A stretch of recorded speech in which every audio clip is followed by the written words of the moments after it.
के दर्द बड़ी देला सैया पलंग पर सुता के रोटी ढोड़ी पर बेलेला सैया पलंग पर सुता के रोटी ढोड़ी पर बेलेला। कोई से बताई लागता शरम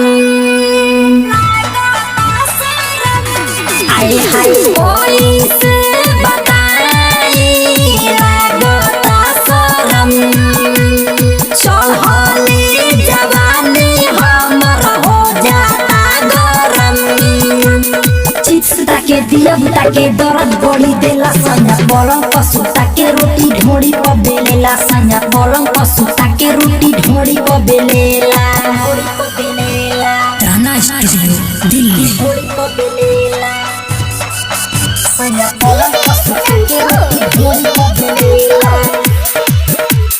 ढोड़ी पर बेलेला।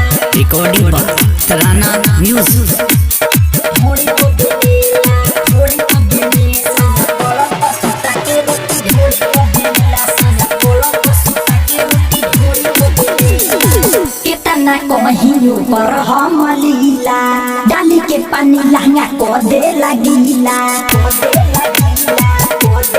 आए हाय कितना कहियो पर हम लीला डाली के पानी लहंगा को दे लगीला।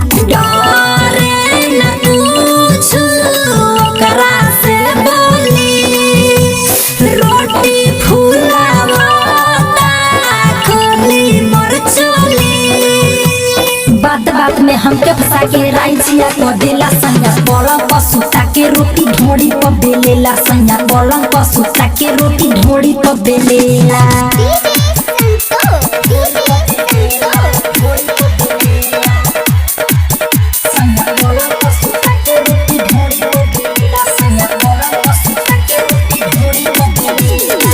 जखमी जयराम से रही परेशान हो ढोड़ी पैयाटा कर देता जियान हो